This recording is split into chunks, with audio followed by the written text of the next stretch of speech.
effort behind contact tracing and isolation of virus spreaders. Councils like Essex need daily access to all the positive cases recorded by NHS Test and Trace immediately and without delay in order to make their own operations effective. So why are they having to wait 48 to 72 hours before they get the data? And what is the government going to do to engage districts and their community volunteer hubs to help people to persuade people to support people who still must isolate, even if they have been vaccinated? Thank you very much, Mr. Speaker. Well, dealing with this pandemic has been a case of dealing with uncertainty in large degree. And today we have more certainty because we know that this vaccine is safe and effective. But just as I was saying to the honourable member opposite, that we don't know the effect of the vaccine on transmission, so we, as my right honourable friend says, we don't know the effect of the vaccine in terms of its longevity, how long it will be effective for. He's quite right about another part of public health advice that we can all play a part in as local representatives, and that is the engagement with contact tracing. I will write to him on the point about the access to daily data in Essex. Of course, we have to wait until the test result comes in, which can sometimes lead to a delay, even though now the majority of tests that are done in person do come back within 24 hours. But I agree with him in principle, and let's make that reality in practice. Let's head up to Scotland with SNP spokesperson Dr. Philippa Whitford. Dr. Whitford. Thank you very much, Mr. Speaker. As chair of the all-party group on vaccination, I absolutely welcome the authorisation of the Pfizer vaccine and would echo the Shadow Secretary's call for a public health campaign to encourage uptake. It will naturally take some time before it's widely available, so we all still need to stick to the rules and ensure we can test, trace, isolate and support all those carrying the virus. Last week, the Secretary of State claimed the pilot project of mass testing in Liverpool was responsible for driving down cases, despite the city having been under lockdown for much of the time. Lateral flow tests miss up to 40% of cases, so the government's plan to use them to free people from isolation are causing concern among many public health and screening experts. So when will the formal assessment of the pilot be published? And how can he justify already putting out tenders for £40 billion of contracts to extend this approach without scientific evaluation?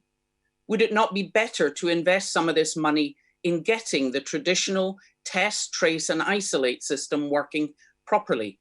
As 6 months on, the Serco and Citel system has still not improved, and over 40% of contacts in England are still not being informed they should be isolating. He doesn't often talk about it, but he knows it's not testing, but isolation which actually stops the spread of the virus. So if people who are carrying the virus are not isolating, no amount of mass testing will stop its spread. When I raised the King's College report last week that less than 20% of cases and only 10% of contacts were isolating, the Secretary of State claimed the government has data showing much higher compliance. So can he tell us the figures for isolation rates for those with COVID and their contacts? People won't stay off work if it means they can't feed their family. So is he concerned at reports that many requests for the isolation payment are being refused?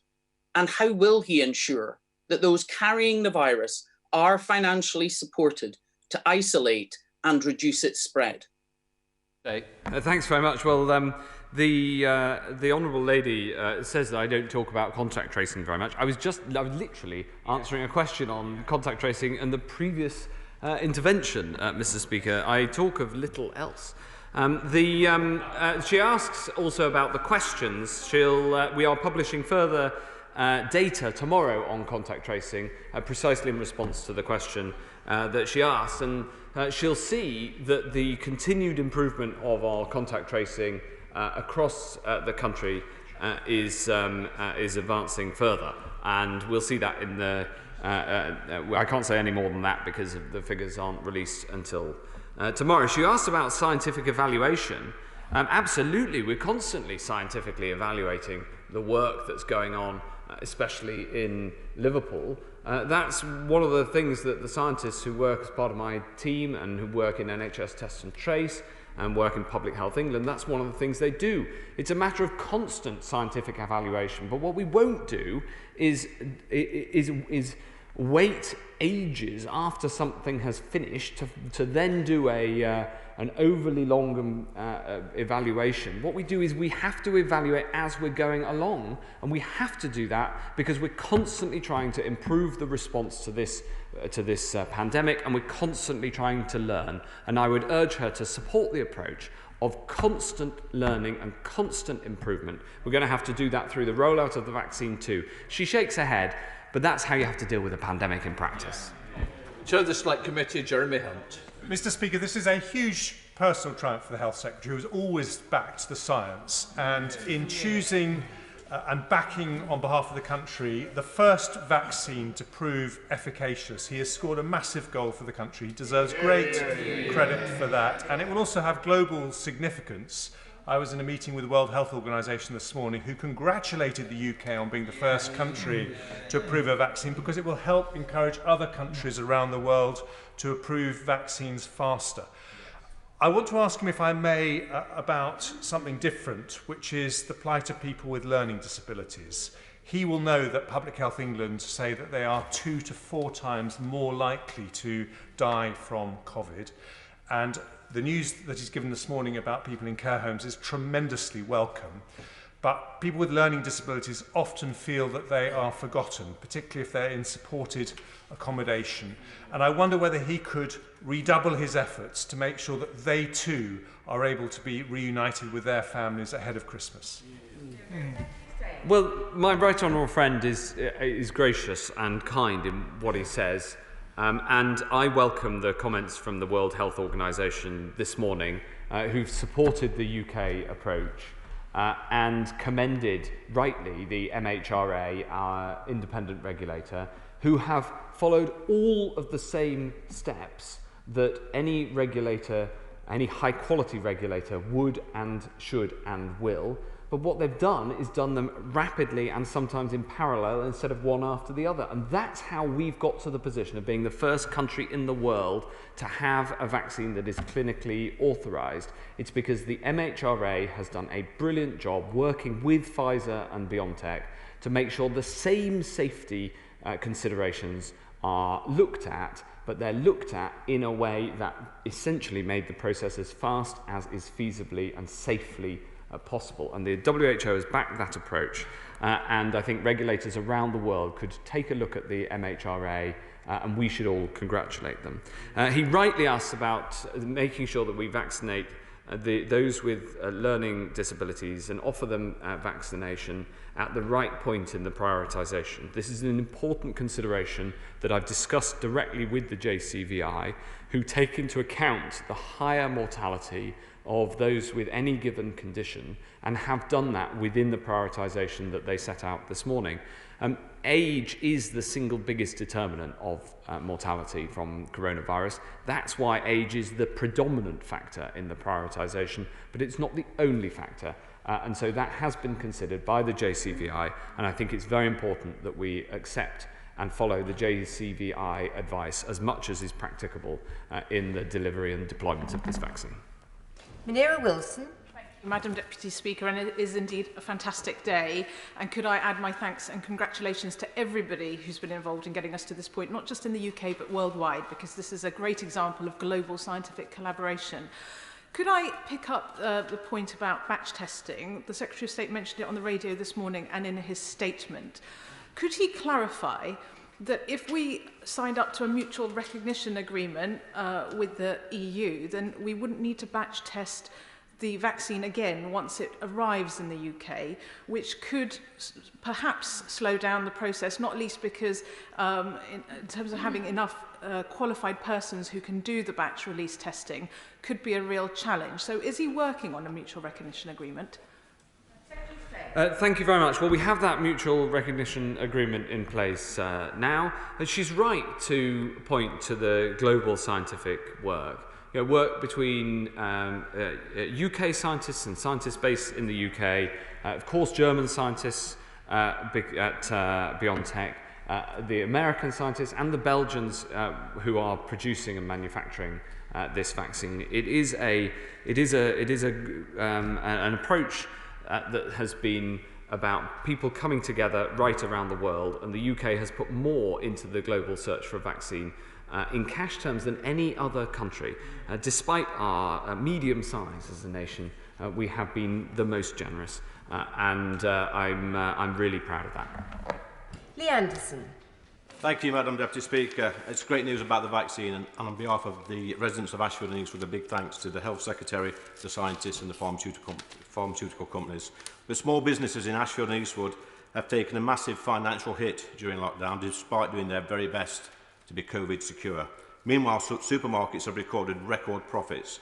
I've received lots of complaints this week from customers and staff at local supermarkets who say the stores are overcrowded and not COVID safe, and this is happening all over the country and is unfair to the small businesses who have been hit the hardest. So whilst the UK is being vaccinated, in the run-up to Christmas, traders in my constituency will do their very best to beat the virus. So could my right honourable friend please remind the supermarket executives that they have a duty to protect their staff, customers, our NHS and the whole of the UK in order to beat the virus and get our lives back. Yes, Madam Deputy Speaker, I'm very happy to remind from this dispatch box the supermarkets of their responsibilities to follow COVID secure guidelines and ensure they're in place for their customers and their staff. And I also want to pay tribute to the honourable gentleman for standing up for the small businesses of Ashfield. It is tough in Ashfield at the moment, I get that. We have the restrictions in place only because they are absolutely necessary.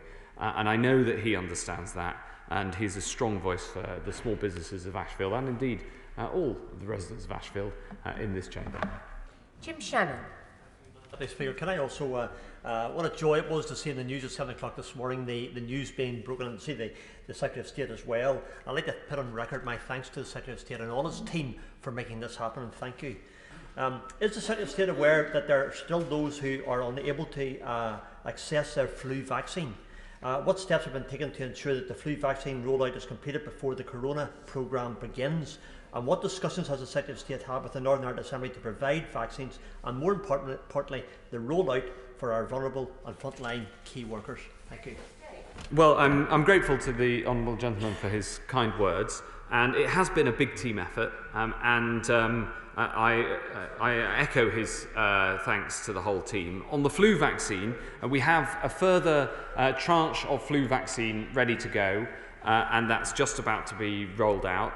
Making sure that we get flu vaccine available right across the UK is very important. It's an issue that Robin Swan, my opposite number in the Northern Ireland administration, and I have worked on extensively.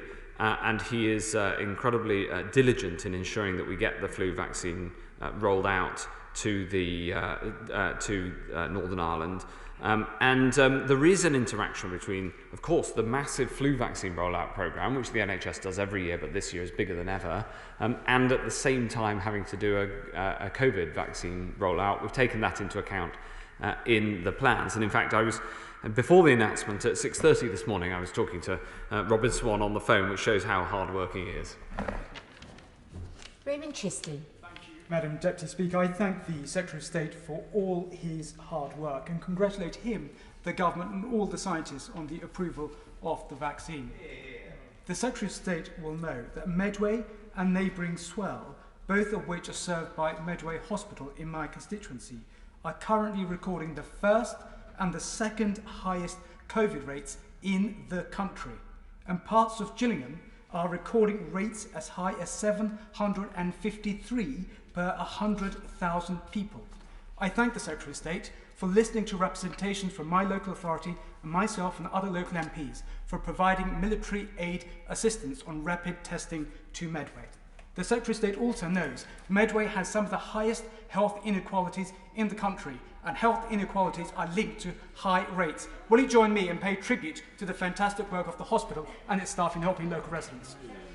Yes, I will, Madam Deputy Speaker. And there is a very significant problem with the the epidemic in Medway and North Kent. And I know that my honourable friend is very concerned about this. I pay tribute to those working on the front line at Medway Hospital, which is one of the most pressured hospitals in the country at the moment, and also thank other parts of Kent and other trusts across Kent for providing mutual aid. We've got to get this virus under control in Medway and across North Kent. The way to do that is for everybody to abide by the Tier 3 restrictions and to do everything they can to ensure they don't pass on the disease. And then we can get these cases coming down. We are also, at the same time, going to inject a huge number of tests into Medway. We're working closely with Medway Council on this, and we will be using the armed forces to help make it happen, because we've got to get this virus under control in Medway. Tracy Braben. Thank you, Madam Deputy Speaker. And can I add my thanks as well to the scientists, but also to the volunteers who put their own health at risk so that we could beat this pandemic. In my constituency, we've been under quite enhanced restrictions for many, many months now. And we've worked with, the community has worked with the councils and others.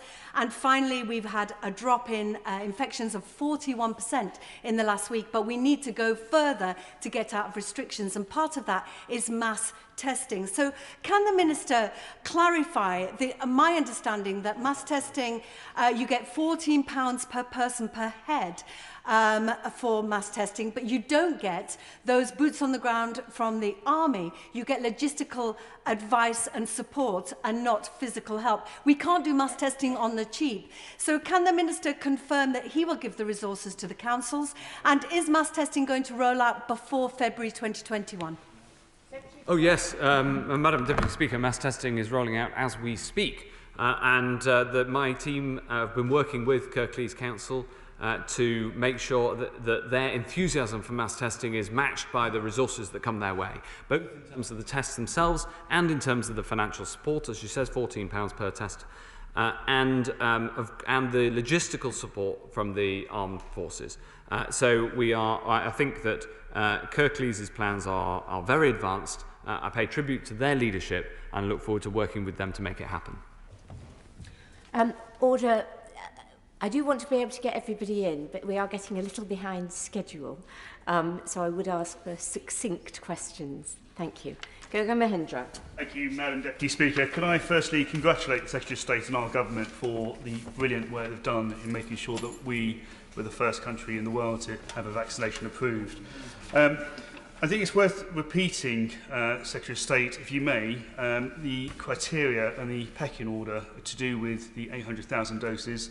A colleague of mine, Councillor Bentley, always says people need to hear things at least 8 times before they embed it. So can you take this opportunity to do so?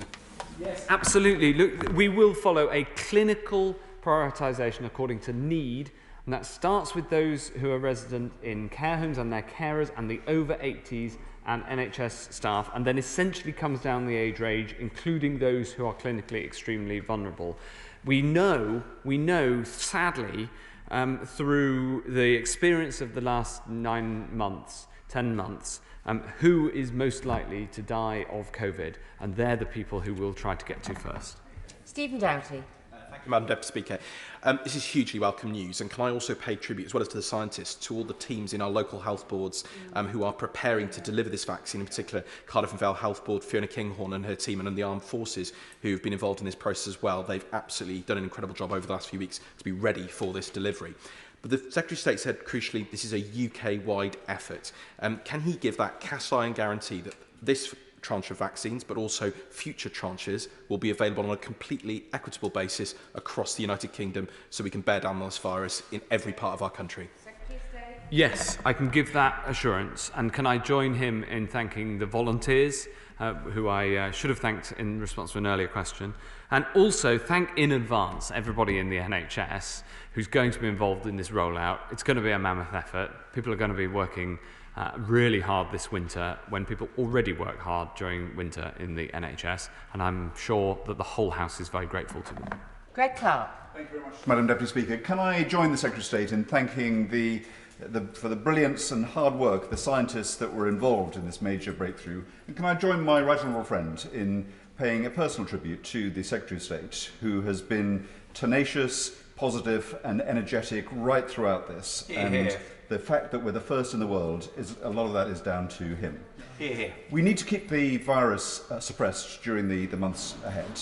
And one of the problems with test and trace is that quite often people don't disclose all of their contacts because they don't want them to have to isolate for 2 weeks.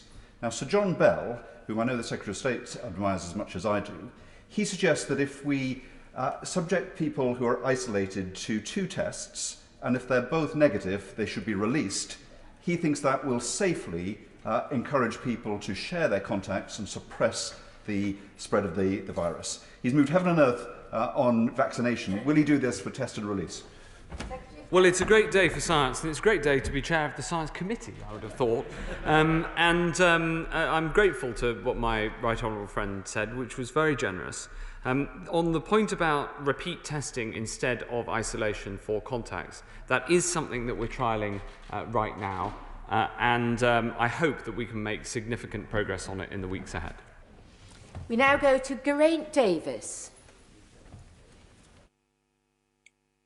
Madam Deputy Speaker, thank you. Last Tuesday, the Prime Minister reassured me that government guidance would stop non-essential travel out of areas in Tier 2 or Tier 3 into less infected areas. However, the guidance, in fact, says that if you live in Tier 2 areas, you must continue to follow the Tier 2 rules when you travel to Tier 1 areas, which means you can travel from higher to lower infection areas, including to Wales. So will the Health Secretary update the guidance to comply with the Prime Minister's advice to stop non-essential travel from higher to lower infected areas ahead of the vaccine? Madam Deputy Speaker, the guidance is precisely as set out on gov.uk. Thank you, Madam Deputy Speaker. Can I place on record my thanks to Kate Bingham and the Vaccines Task Force, as well as all government departments that have played their part in this welcome announcement, particularly that of my right honourable friend. Does my right honourable friend agree that as community testing and vaccines are rolled out throughout the winter and into the spring, the need for even localised restrictions will gradually reduce and life can begin to something closer to normality for my constituents in Workington? I've got good news for the people of Workington and the whole country, which is that suppressing the virus using these restrictions until a vaccine came along has been the strategy all along, and we can just start to see that light at the end of the tunnel much brighter because we know we've now got a vaccine. Fleur Anderson. Thank you, Madam Deputy Speaker. I also welcome this news and thank all the scientists involved in this great breakthrough. And when it's my turn to have a vaccine, I will have absolutely no hesitation in doing so. And when it comes to terms, can the Secretary of State confirm that community workers, care workers that work in the community, who work home to home, will be part of the first assessment of clinical need? And then after clinical need, will educational need be a factor in keeping our schools open? A school in Southfields has been closed for the last 2 weeks for lack of teachers being able to teach. So as a next phase, will educational need be a consideration for the rollout of the vaccine? Well, once we've got through the clinical priority, then of course there's a debate to be had about the next order of priority after that. But between now and then, I hope that the repeat testing of contacts will, if we can get that up and running and working across the board, I hope that that will be effective in ensuring that fewer teachers have to isolate because they're contacts as opposed to positive cases. Now go to Mary Robinson. Thank you, Madam Deputy Speaker. I congratulate my right honourable friend for securing this vaccine and his amazing success in preparing us for its speedy rollout. This is indeed a good news day. And the news that hospital staff, care workers and patients will be among the first to receive it will be welcomed in my local hospital and across our care sector, and we're keen to make a start. Meanwhile, as the vaccine rolls out to other groups, would my right honourable friend consider introducing rapid targeted testing at scale in Stockport and across Greater Manchester as we continue to drive down our COVID rates and work together to beat this virus? Yes, I will. Let's work together and make that happen with Stockport Council as well, and try to get those rates right down even further than they already are. We now go to Caroline Lucas. Thank you, Madam Deputy Speaker, and I echo the congratulations to all involved with the good news about this vaccination. Last week, I asked the Secretary of State to publish the modelling he has on the effect of relaxing the rules over Christmas on transmission of COVID-19. Yesterday, I was told that it was not possible to answer yet. Now, that seems quite extraordinary. Has the Secretary of State been given an estimate of how many additional deaths are likely to be caused by the loosening of restrictions over Christmas? If he knows the answer, I ask if he could tell us that now. And if he doesn't know the answer, why would he be making such a major decision without any idea of the number of deaths that could result?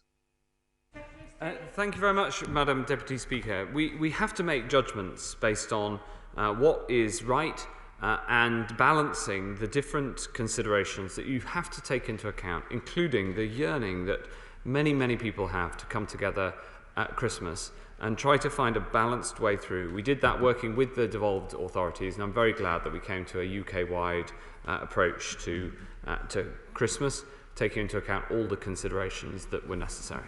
Greg Smith. Thank you, Madam Deputy Speaker, and can I add my voice of congratulation to my right honourable friend, the scientists, the pharmaceutical companies and everybody involved in today's good news of securing that vaccine. But my right honourable friend will know my deep reservations on the severity of the restrictions being placed through the new tier system on my constituents, and I'm grateful for the time he took to discuss this with me yesterday. And a big part of my reluctant decision to vote with the government last night was the promise of more granularity when it comes to the review on the 16th of December. Can he therefore confirm that the Buckingham constituency can be considered if the numbers continue to come down to be in Tier 1 before Christmas? Yes, I enjoyed the conversations that I had with my honourable friend on the approach to the division lobby, and I can confirm the answer to his question is yes. Rachel Maskell. Madam Deputy Speaker, I also congratulate the scientific community on their achievements today. But will the Secretary of State look with precision at the York model of delivering contact tracing? It's been a phenomenal story where precision contact tracing interviews has reduced that rate right down. They need the information on day one, not after 48 hours, which is being held back, but they also need to ensure that they get payments and support for people isolating. It works. So will the Secretary of State now follow that model? Not only follow the model, we'll promote it. The link between the local authority and the national system in York has indeed had the effect that she rightly describes, and the teamwork between the two has meant, I was looking at the figures this morning, that the figures in York are coming right down, pay tribute to everybody in York, and it's an example of the national and local systems working together. We've got to get the case rates right down all the way across North Yorkshire, Madam Deputy Speaker, and indeed everywhere in Yorkshire, and I'm sure that we can. Withdrawn, so straight to Stephanie Peacock. Thank you, Madam Deputy Speaker. Barnsley has fewer GPs than areas down south, so can the Secretary of State explain his plan to make sure that places like my constituency are not left behind in the rollout of the vaccine? Yes, of course. GPs, as well as pharmacists and the hospital hubs and the vaccination centres, are the three routes to getting a vaccine, and we'll do it through the primary care networks, which are groups of GPs, and we'll make sure that it's equitable right across the country. It's so important, not only between England and the devolved nations, but within England, having the rollout fair right across the land. Dr. James Davis. Thank you, Madam Deputy Speaker. It certainly is extremely good news on the vaccination announcement today. My right honourable friend has already outlined that there will be equitable provision of the vaccine across the United Kingdom. Will he do the same for community mass testing? And will he outline the logistics involved in getting both the vaccines and those community mass testing kits to Wales? Thank you. Yes, as a GP, my honourable friend understands this area more than most, and we are working with the Welsh administration to try to get community testing throughout Wales. We're working in Merthyr Tydfil right now to get the case rates down in Merthyr, and I'm very happy to work with him and with the Welsh administration and local councils to try to make sure that we can get those case rates down wherever we can. Now go to Martin Day. Thank you, Madam Deputy Speaker. As we await the welcome rollout of a vaccine, test and trace remains vitally important. And in Scotland, over 90% of cases and contacts are being reached, whereas in England, with reliance on Serco, it has barely seen 60% of contacts reached, far lower than needed to meaningfully limit the spread of COVID.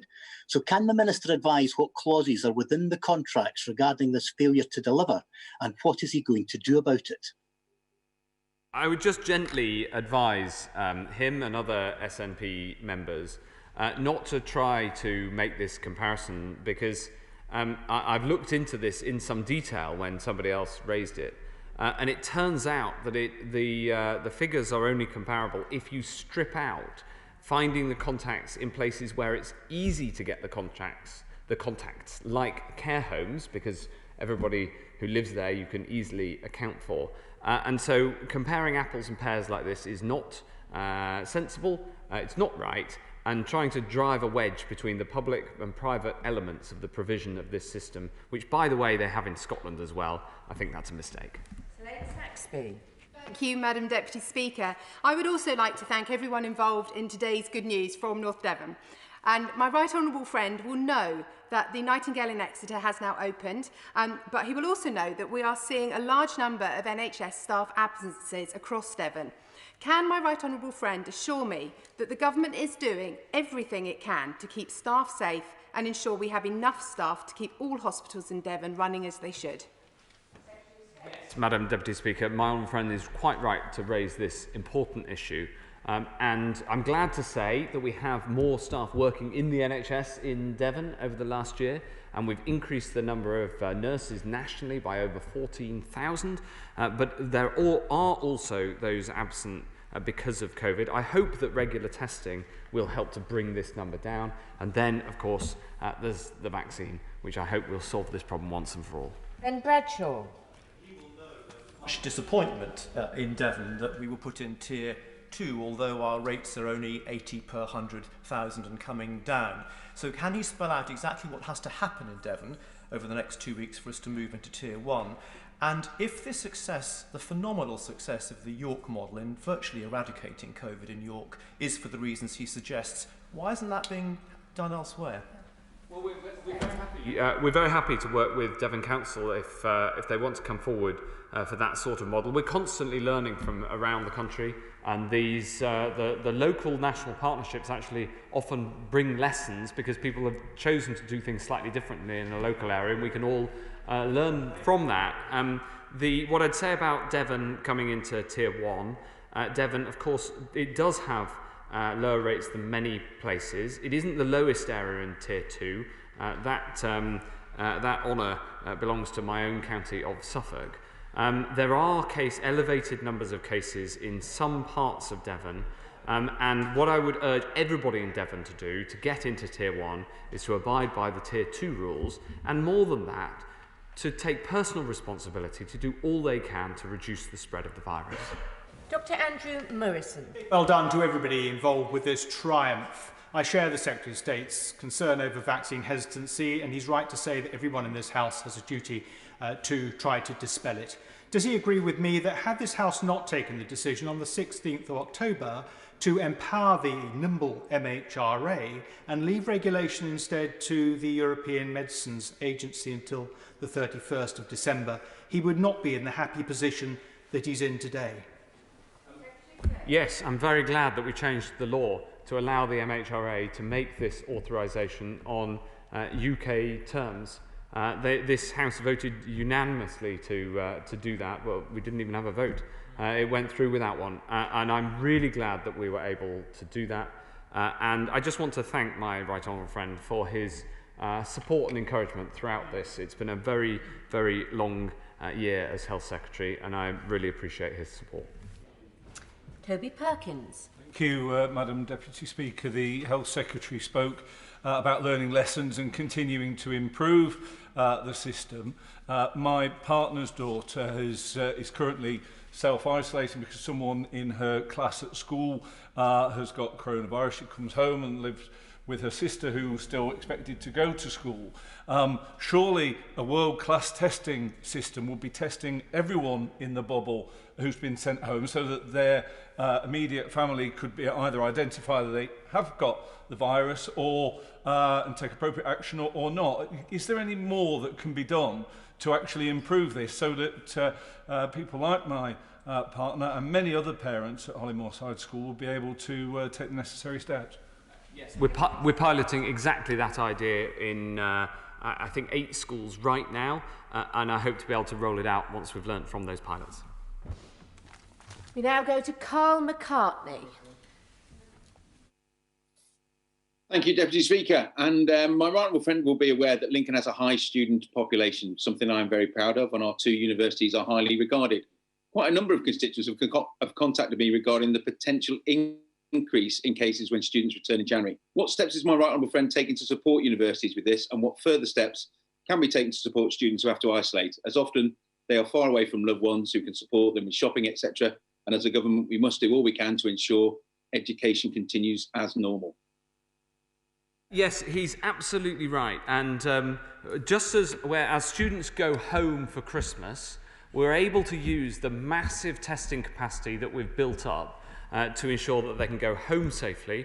So we propose to use testing to allow students to return safely. It's rather like the previous answer I just gave about being able to use testing instead of isolation in schools. But I would just say this gently to the previous speaker who, as he sat down, muttered about this. It is far better to work together, and it's only because of the massive testing capacity that we have built up through the actions of this government that this is possible. We have the biggest testing capacity in Europe, and we can use it for keeping people safe in schools and for allowing people to safely go to and from universities. And this is exactly the sort of empowerment that we can get through the huge testing programme that we've now built.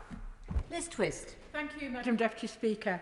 Last week we celebrated Carers' Rights Day, and today, with the priority list being issued by the Joint Committee on Vaccines, they're not included in that priority list. They do a huge job in looking after some of our more vulnerable people. Will you look again at that decision? I'm very happy to ensure that the JCVI take all the appropriate considerations into account. However, it isn't my decision to look at again. My decision is that we should follow the clinical advice, and I think we should respect the JCVI, who are hugely expert in the clinical advice that they give. Jason McCartney. Thank you, Madam Deputy Speaker. Fantastic news about the vaccine, but we can't be complacent. The Kirklees Director of Public Health briefed me and other local MPs last night that Kirklees needs to be in Tier 3 right now. We were in the top 5 councils for COVID cases, but good local action combined with the national lockdown has helped reduce cases by 41%. Now, can the Health Secretary confirm that he will use localised data at the first review of the tiers on the 16th of December, so if we continue that progress, we might be able to come out of Tier 3. And in the meantime, will he also speak again to the Chancellor to see what extra financial support we can give to our pubs, restaurants and cafes at this challenging time?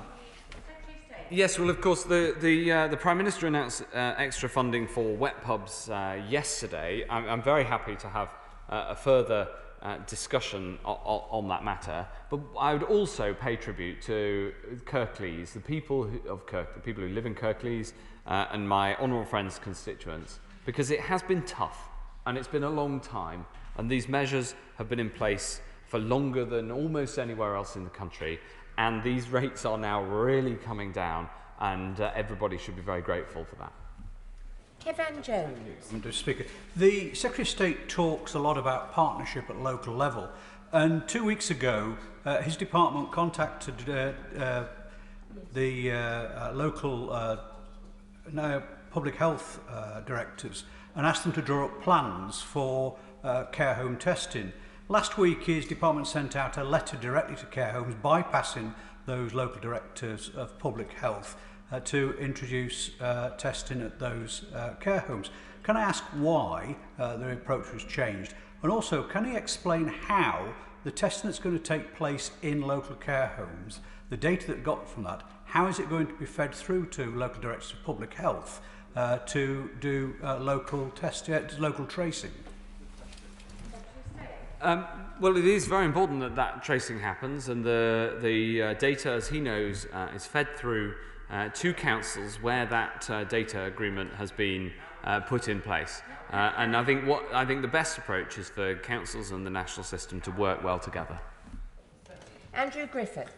Thank you very much, Madam Deputy Speaker. And will the Health Secretary and his colleagues accept my congratulations on making sure that the UK is one of the first countries in the world to have a deployable vaccine? Would he agree with me that businesses and their employees in the UK pharmaceutical sector that invests over £4 billion a year of private risk capital are heroes every bit as much as our wonderful NHS employees on the front line?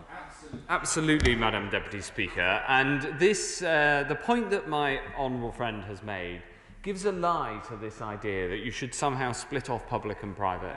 I want to pay tribute on behalf of all those in this House who believe in private enterprise, for everybody, the major global pharmaceutical companies like Pfizer and AstraZeneca, the small entrepreneurial startups like BioNTech, and all those who have come to the aid of the nation. And if they do it and make a profit, if they do that to save lives, that's fine by me. Chris Bryant. Advent always starts with the prospect of good news, so this is a really good Advent, says the former vicar. Yes, quite. Can I just add one element to this issue of the prioritisation of vaccination, however, which is that COVID has savagely exposed the health inequalities across the whole of the country. The poorest communities have suffered most, and the poorest communities often have the fewest health services and the least additional capacity to be able to deliver vaccination.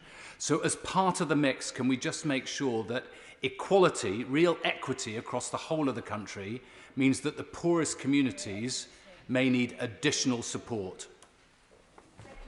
Yes, and the honourable gentleman raises a point that's important for the vaccination programme, but it's important thereafter. Because if levelling up means anything, it means trying to level up health and make sure that the health inequalities of which he speaks are addressed. 34 withdrawn, so we go to Joanna Cherry. Thank you, Madam Deputy Speaker. I think everyone involved in delivering this great news is to be congratulated, including the Secretary of State. The First Minister, Nicola Sturgeon, has said that provided we receive the first doses of the vaccine as soon as we're expecting them in Scotland, we can start vaccinating people on Tuesday next week. Will he join in applauding all of NHS Scotland who are going to make this possible? Yes, I absolutely will, Madam Deputy Speaker. And our goal and our aim and the commitment and agreement between all four nations of the United Kingdom is that we will all start vaccination at the same time, fairly, across the four nations. That will happen early next week. When the announcement was made at 7 a.m, the one remaining regulatory hurdle was the batch testing. That has now been completed. So we are on track to deliver on that commitment, and it will be delivered through the NHS in all four corners of our land, and we're working closely together. I spoke to my opposite number in Scotland early this morning to make sure that we were as coordinated as possible. And this UK purchased vaccine being delivered by NHS Scotland is a really good example of the power of this country when we all work together. Alicia Cairns. Thank you, Madam Deputy Speaker. The first country in the world to have a vaccine, a world-class testing programme, what a phenomenal achievement. I'd like to thank my right honourable friend and all those scientists and clinicians who've made today a reality. I'm pleased that before Christmas, we should have vaccine centres established in Oakham and in Melton Mowbray in my constituency. So please will he join me in extending his thanks to my local councils, our clinicians and residents for their enormously hard work to get ready to bring this vaccine to my communities? Yes, I absolutely will, and I'll pay tribute to their work on preparing for the vaccine rollout and also their work in keeping the virus under control, which is such an important task, so difficult, and has consumed so much effort this year, yet there's still more work to be done over this winter to get the vaccine rolled out. Angela Eagle. Thank you very much, Madam Deputy Speaker. 2 injections per person for everyone in the country is going to take an awful long time. The Prime Minister was hoping it would be done by Easter. Does the Health Secretary share that timetable, or will he publish another one? And is he planning on making this vaccine available again next year, since we don't know how long immunity lasts and COVID is likely to be endemic and with us for some time to come? Yes, 2 incredibly important questions, the first of which the honourable gentleman on the front bench asked and I didn't answer, for which I apologise. The speed at which we can continue this rollout will be determined by the speed at which Pfizer can manufacture and whether the AstraZeneca Oxford vaccine is approved by the MHRA, of which we have 100 million on order. So I'm afraid I can't answer her question on timetable, or indeed the honourable gentleman's, because it is dependent on the approval of AstraZeneca and the manufacturing process of the Pfizer vaccine. On the second question that she asks, I've completely forgotten what it was.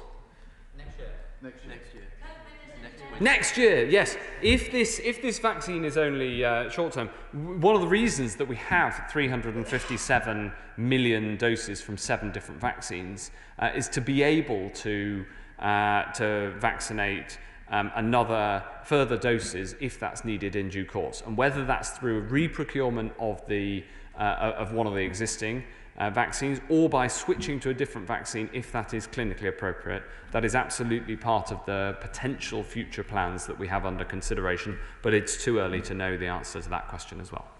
Kevin Hollinrake. Thank you, Madam Speaker. And wonderful news on the vaccine. Many congratulations to all involved, including the Secretary of State. But he will concede it'll be some months before restrictions can be lifted. North Yorkshire is the largest county in England by miles. It takes 3 hours to drive from one side of it to the other side of it. Will he consider the variation in infection rates are considerable across the region? Would he consider, when he moves tiers around, probably in 2 weeks' time, moving one of the 7 districts of North Yorkshire with low infection rates into Tier 1? Well, as the Prime Minister said yesterday, we do look at the human geography of these and how the epidemiology shows the spread of the virus to be occurring across the country, including especially across the big rural counties, but not limited to that. We've got to be slightly careful in North Yorkshire.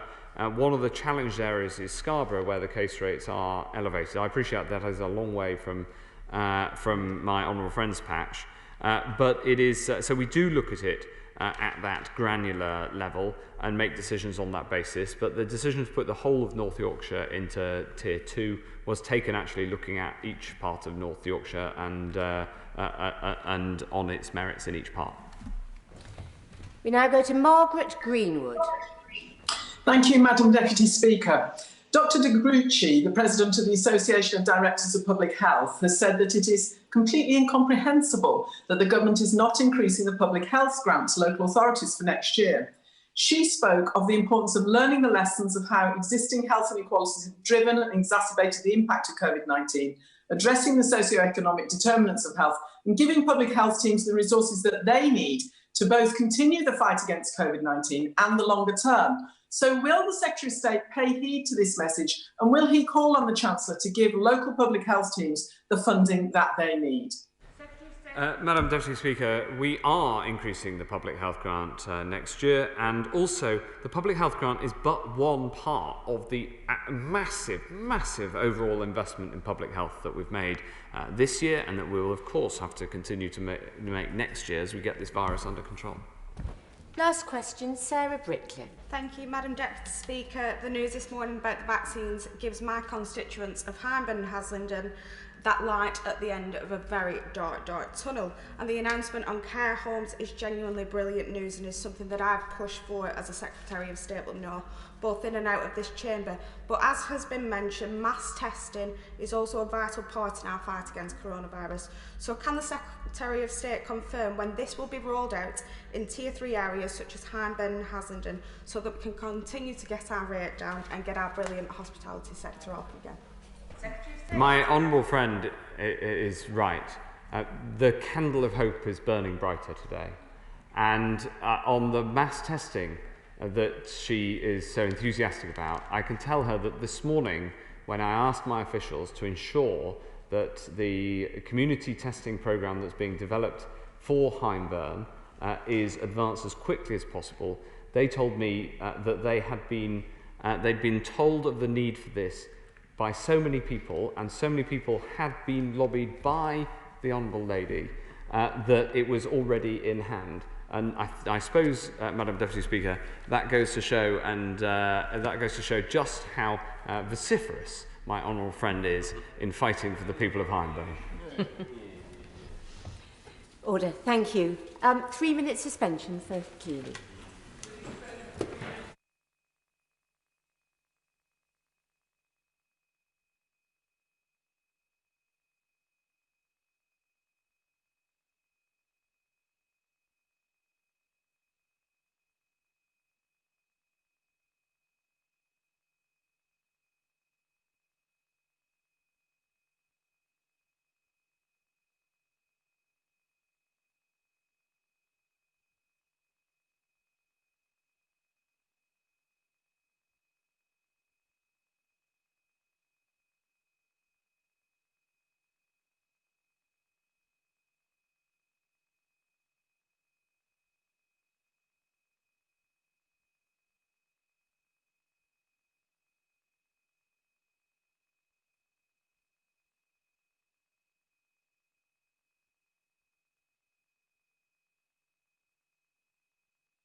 Order, order. We now come to the 10-minute rule motion. Jim Shannon. Thank you, Madam Deputy Speaker. I beg to move that leave be given to bring in a bill to require the installation of automated external defibrillators in public buildings, sporting facilities, schools, higher education and other education and skills facilities, and facilities that provide care to vulnerable people, and to make associated provision about training and signage. This is the third attempt to bring in a bill of this nature, following two previous efforts by my honourable friend, the member for Lewes. Can I put on record my thanks to the Honourable Lady for her efforts and commitment? and I was happy to co-sponsor her bill in 2018, which failed due to Parliament dissolving. I stand today to once more inform the House that the push for mandatory installation of these life-saving devices in our public buildings is one that must be absolutely welcomed.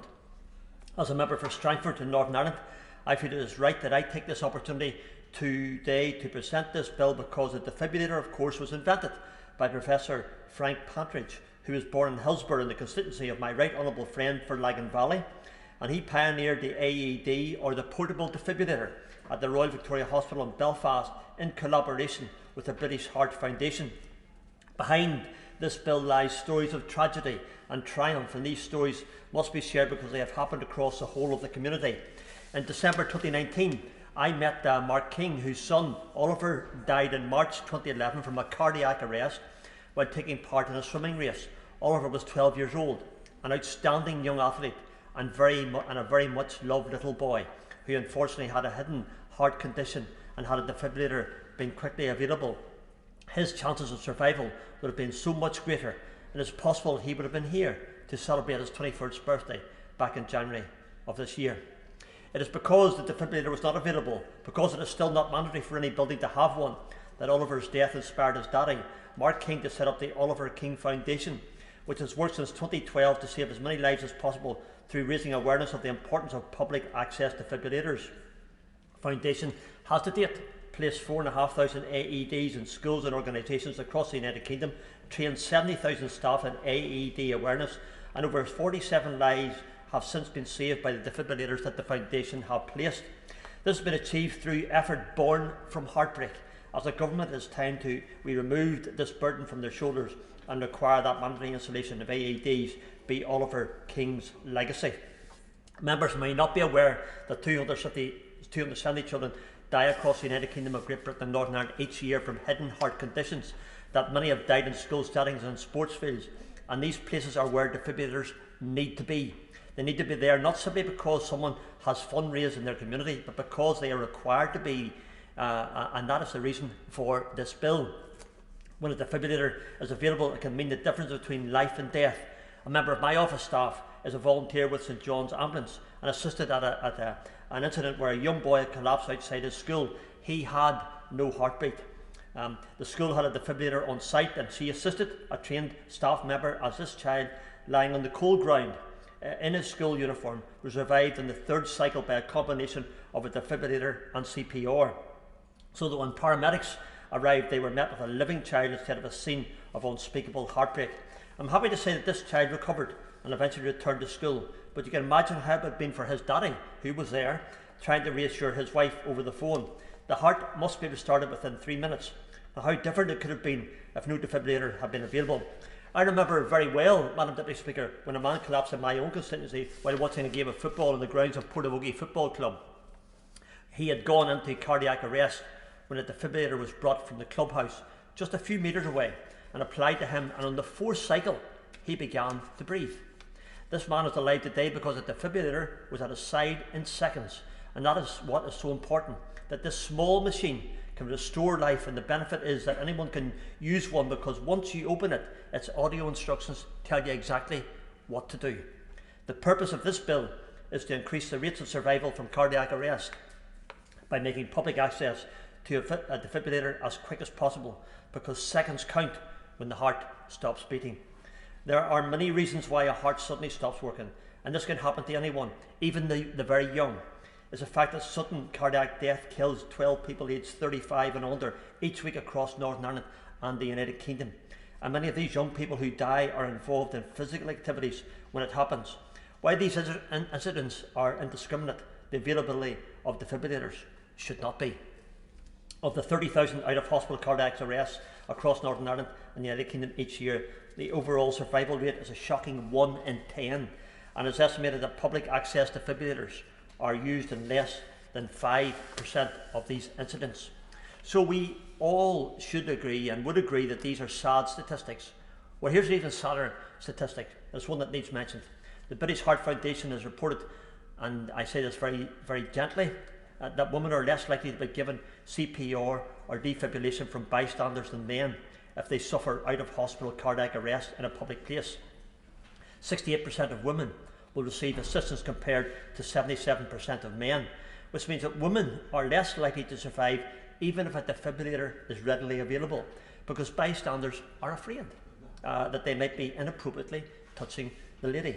One of the aims of this bill is to educate and remind us all that education and awareness across all of our communities is also urgently needed, because nobody should die for lack of CPR or defibrillation because people are afraid to touch them. The timing of this bill coincides with the intention to include first aid and CPR in the national school curriculum in England in this year 2020. I want to point out that Norway has been teaching CPR in schools for many years, and this has seen bystander CPR cause Norway's survival rates to be as high as 25% compared to less than 10% in the United Kingdom. I know that St John's Ambulance has badgers and cadet schemes for ages 7 to 19 that teaches CPR and use of defibrillators, which means children and young people through this great organisation are learning how to save lives. So it makes perfect sense to me to see this training put into place in our schools. I think we in the devolved nations should get on board with this idea, and we should call on our education minister to seriously consider making these life-saving skills part of our children's everyday learning of our schools. This legislation needs to be robust, and it needs to place a requirement on councils to comply. If we can afford to build new buildings and facilities, we can afford to go a few extra £100 and install AEDs. This should be guided by the AED per building or a facility of 7,500 metres square of floor space, and a register must be established to record the location of AEDs and a programme of maintenance and annual testing. I understand that there are now more AEDs installed in public places today than there were when young Oliver King lost his life. This is to be acknowledged and welcomed, but we need to go a lot further. We cannot leave the availability of such a life-saving device to be the result of a random decision or a mere recommendation. I know that AEDs are almost always obtained through the efforts of community fundraising. In fact, one was recently installed near my office in Newton Ards by the staff of Wardens who raised the money themselves. My honourable friend, who's unable to be here today, the member for Sedgefield, has told me about the incredible commitment by one of his constituents, a Mr David Sutton Lloyd, who made it his mission to see public accessible AEDs installed right across the length and breadth of Newton Aycliffe. These efforts are to be praised, but why does it have to remain incumbent on shop staff and dedicated individuals such as Mr Sutton Lloyd to purchase AEDs for the safety of others, when they don't have to purchase the fire extinguishers or the smoke alarms that public buildings are required by law to have in place? And why should we, as legislators in this House, continue to leave the availability of defibrillators as being arbitrary when we have the figures on how many people die from out-of-hospital cardiac arrest each week, and that tragically many of those people are children? It's easy to listen to the statistics being read out, and sometimes, Madam Deputy Speaker, you can become cold to them and then be shocked and moved by them. But nothing drives home the message more effectively than seeing with your own eyes the miraculous revival of a human life by a defibrillator. I want to ask how many of my honourable friends here today have witnessed a person suddenly collapse and stop breathing. Some have, and many of us probably haven't. But it doesn't matter. Most of you will remember the footage of former Bolton Wanderers player Fabrice Muamba collapsed from cardiac arrest on the pitch during a live broadcast of the match. His heart stopped beating for 78 minutes, but his chances of survival were increased from the start because CPR and a defibrillator was applied during those crucial first few minutes. Such a scene is deeply distressing, and a witness, but there is nothing more distressing than the needless loss of life. I call on members today to support and think about that wee boy Oliver King. He was known as Mr Special by his parents. All who knew him and should have turned 21 this year. Also think about my constituent who will celebrate another Christmas this month with his loved ones. The difference in these stories is one thing: a defibrillator, the absence of one and the availability of one. We can no longer leave it to the public to hold raffles or coffee mornings. We must consider it our duty as legislators to require AEDs to be present in public buildings, sporting facilities, places of education, wherever someone, be they young or elderly, might fall down and never get up again. This bill, I believe, Madam Deputy Speaker, can ensure that if they do, they will have every chance of getting up again, and I would urge members to support this 10-minute rule bill. Thank you. The question is that the honourable member have leave to bring in the bill. As many as are of that opinion say aye. Of the contrary, no. I think the ayes have it. The ayes have it. Who will prepare and bring in the bill? Thank you, Madam Deputy Speaker. John Howell, Paul Girvin, David Linden, Carla Lockhart, Maria Eagle, Caroline Noakes, Chris Green, Pauline Nathan, Alison Thulis, Peter Bowen, Sir Geoffrey Donaldson and myself, Madam Deputy Speaker. Jim Shannon. Automated External Defibrillators Public Access Bill. Second reading what day? Friday the 5th of February 2021. Friday the 5th of February 2021. Thank you. Thank you. Order. I have now to announce the result of today's deferred division on the draft Veterinary Medicines and Residues Amendment EU Exit Regulations 2020. The ayes were 362, the noes were 202, so the ayes have it. We now come to motion number 2 on agriculture, with which it will be convenient to debate motion number 3 and motion number 4. Minister Victoria Prentice to move. Thank you, Madam Deputy Speaker. I beg to move that the draft Agriculture and Horticulture Development Board Amendment Order 2020, which was laid before this House on the 12th of November, be approved. These are the first regulations produced using the powers of the new Agriculture Act. They lay the groundwork for our new agricultural policy. Turning to the first of these SIs, these regulations assign additional functions to the Agriculture and Horticulture Development Board. They enable AHDB to collect, manage and make available information regarding the identification, movement and health of animals, and to allocate unique identification codes as a means of identifying animals. This information will feed into a new livestock information service. Of the 165,000 livestock farmers today, nearly 60,000 keep more than one species, and therefore these farmers need to engage with different services and systems. The Livestock Information Service replaces separate species-specific systems with a single portal for keepers to meet their reporting responsibilities. It should be more cost-effective, easier to use, and will allow faster, more accurate livestock traceability. AHDB will also run a unique number identification service on behalf of England and Wales, controlling the issuing of official individual identification numbers to animals. The new system will also allow for value-added services where submitted data can be used to generate information in wider areas such as livestock productivity and disease management. I would be delighted. Since she mentioned Wales, can I just raise the issue of Welsh lamb?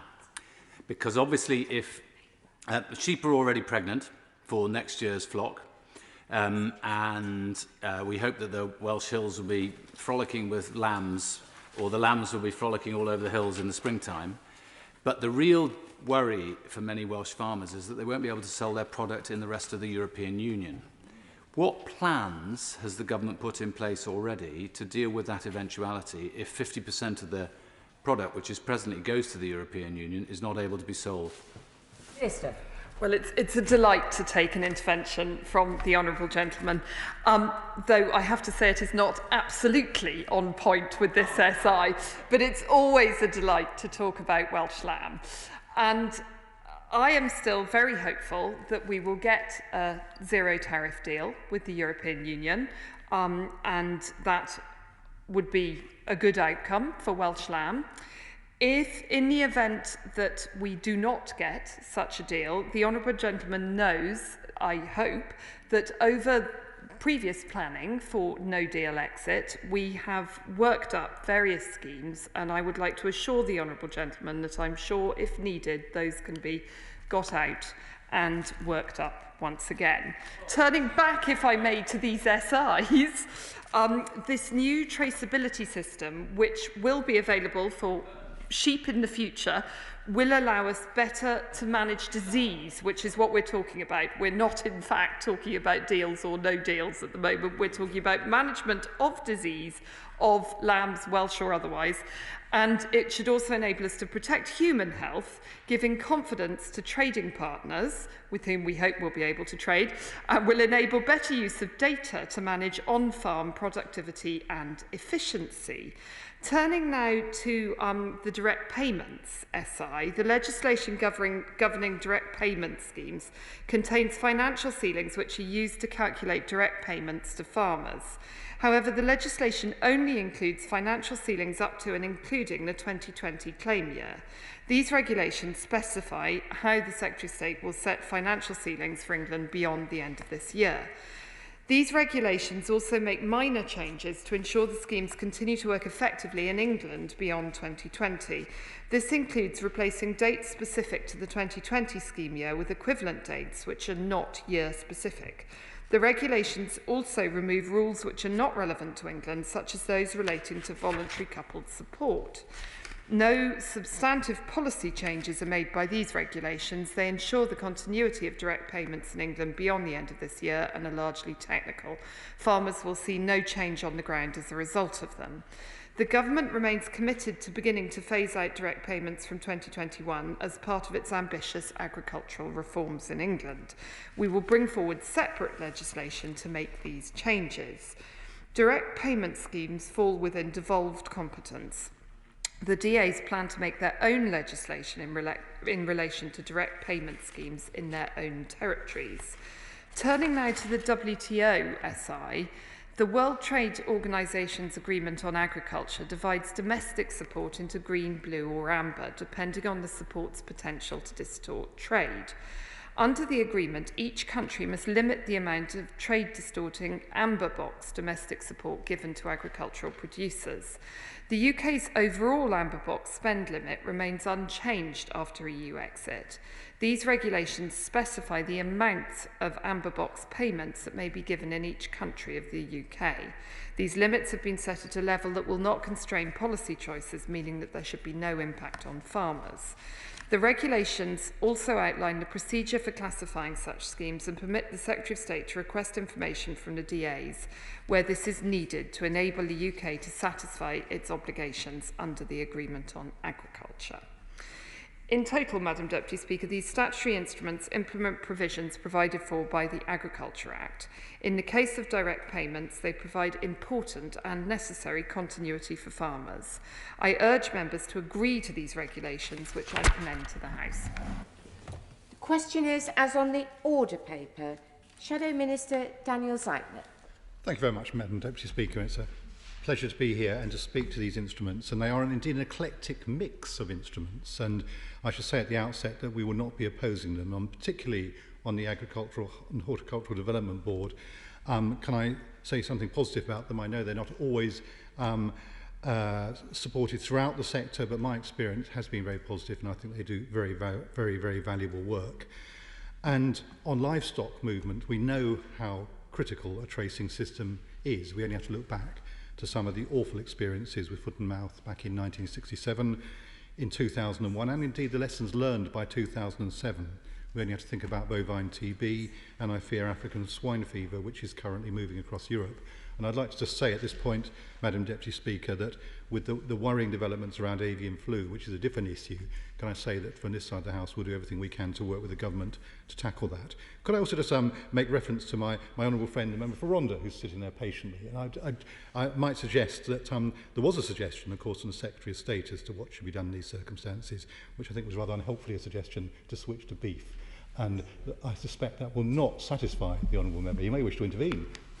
Well, I'm very grateful to be enticed. The truth is, as far as I can see, the government, the Secretary of State suggested to me that they should all move over to beef. That is, A, difficult to achieve on most Welsh mountains, and secondly, isn't exactly an environmentally friendly direction of travel.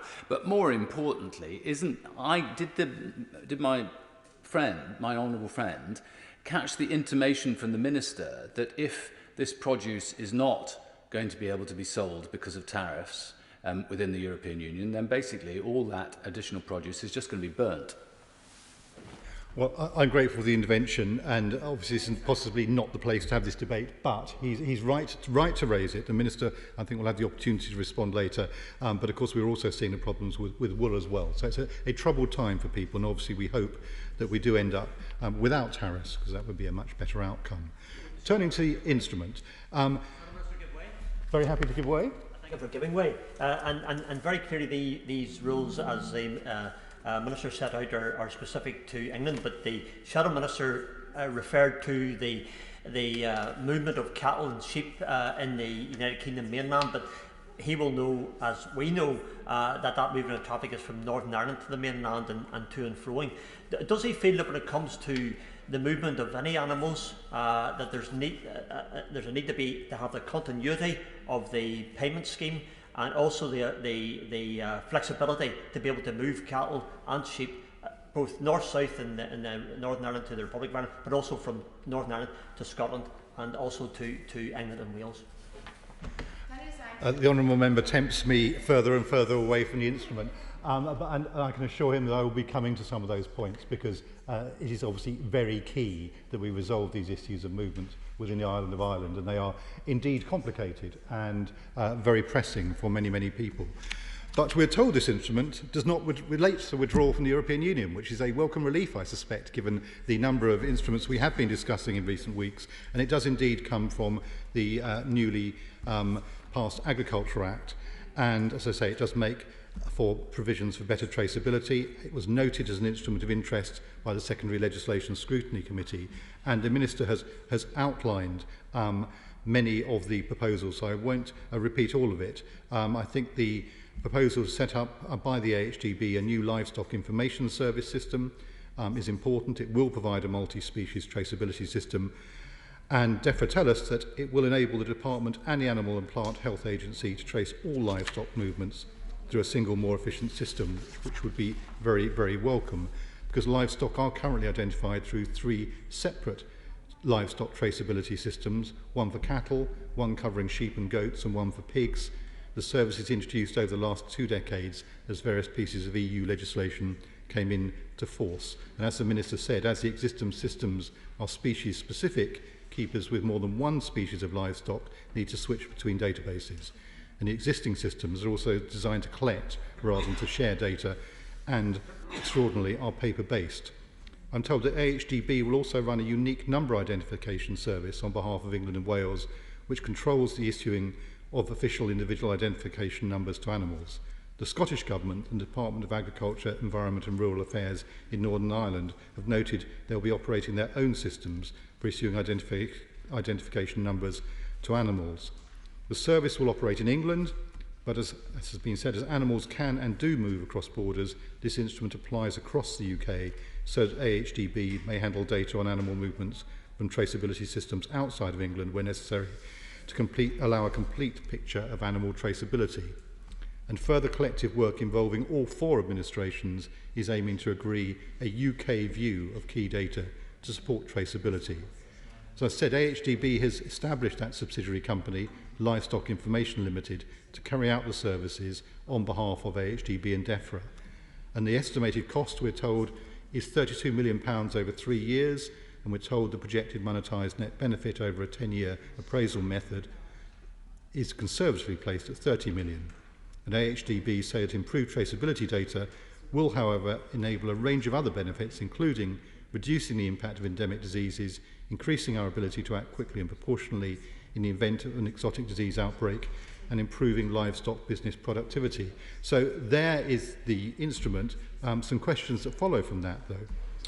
Under the provisions, each devolved administration will have its own database. Can the Minister outline how we will be able to trace animals as they move across borders? And on the implementation of the system, will it be an instant switchover, or will there be a transition period? Will that mean that both old and new systems operate alongside one another? What is the time frame for when this new system of traceability will be up and running? And farmers, of course, currently pay a levy for the use of AHDB services. By bringing the new traceability system under the remit of the AHDB, DEFRA has said there are no plans for a new levy to fund any of the services that these regulations have brought forward. Now, no plans is a term that is regularly used, often euphemistically, and I would just ask the Minister whether she can actually give a guarantee that there will not be a levy. And one question on the Livestock Information Limited, which appears to cost £32 million worth of taxpayer money, immediately handed to a subsidiary in which DEFRA has a minority stake, and I wonder if she could explain why that is. Moving on to the direct payments instrument, Madam Deputy Speaker. We do seem to have been here before on this one. These draft regulations have been laid under the new Agricultural Act and need to come into force on the 1st of January 21 to ensure that direct payment support will be available for farmers in England for the 2021 claim year. And the government's confirmed the continuation of direct payments for 2020 in the Direct Payments to Farmers Legislative Continuity Act, which we discussed here back in January. But as we heard earlier this week, some of these payments will be phased out in England under the new Agricultural Act from next year over the following 7 years, beginning with a 5 to 25% cut in farmers' income next year. This statutory instrument has been noted as an instrument of interest by the Secondary Legislation Scrutiny Committee, and according to DEFRA, the instrument seeks to maintain the status quo as far as possible for farmers next year. This instrument sets rules about the financial ceilings used to calculate farmers' direct payments, giving the Secretary of State the time to determine the ceilings for the 2021 claim year before the start of that year, as the current financial ceilings only extend up to the 2020 claim year. It also removes from 2021 elements of direct payments that haven't previously been implemented in England, some of which have been used in the rest of the UK. And the Secondary Legislation Scrutiny Committee notes that separate legislation will be required for the government's planned reforms to phase out direct payments from 2021. Now, when we were back here discussing the Direct Payments to Farmers Act back in January, Labour pressed the government on the need for a legislative mechanism for direct payments for farmers to be continued beyond 2020, and we predicted that we would be back later in the year, and here we are with the government using the Agricultural Act as that mechanism to use this SI for 2021. So we welcome the shift from supporting land ownership to helping farmers restore land and improve our natural environment, but farmers are rightly concerned about how they are going to survive in the government's proposed transition. And on Monday it was revealed, of course, that direct payments will start to be cut next year and will be cut by 50% by 2024. Yet the new environmental land management schemes won't be fully up and running until 2024. What was once envisaged as a bridging sustainable farming incentive payment won't be available for farmers until 2022. And in the view of many, including this side, there is still too little detail on the schemes to help farmers plan for uncertain times ahead. Now, based on DEFRA's own statistics, 75% of farming enterprises are currently unprofitable without direct payments, and we fear that many farms could be left financially unviable under the government's proposals.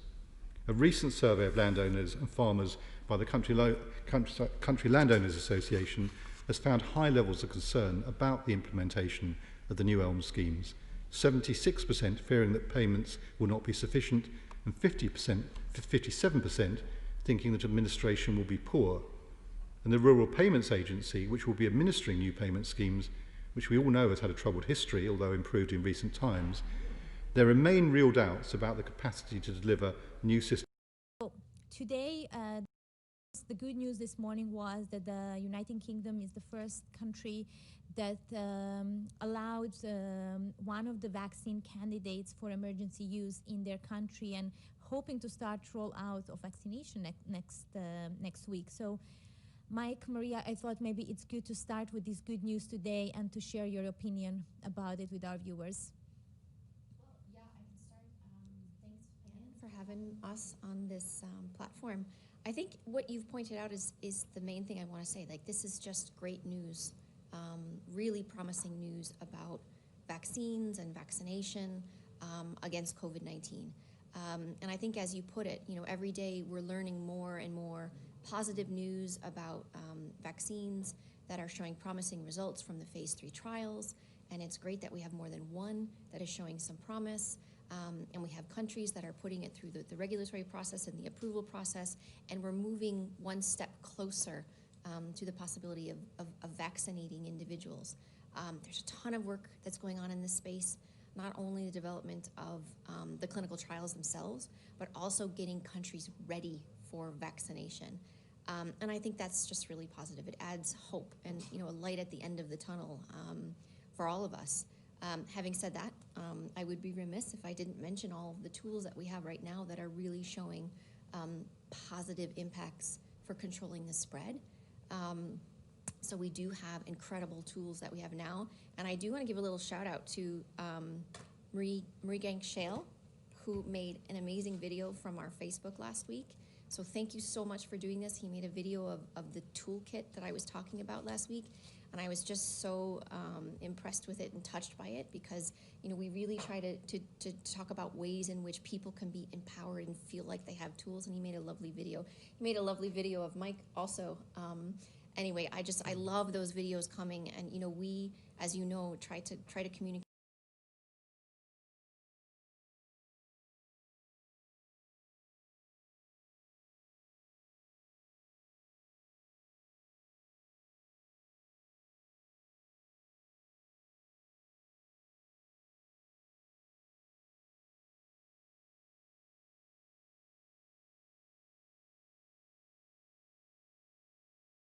Framework to ensure UK compliance with WTO commitments on use of domestic support for agriculture. Now, I understand this is it's a largely technical change following our withdrawal, so this SI was not reported on by the Joint Committee on Statutory Instruments. Whilst a member of the EU, UK interests at the WTO were represented by the European Commission, which was responsible for ensuring that the UK complied with WTO agreements. This included the WTO Agreement on Agriculture,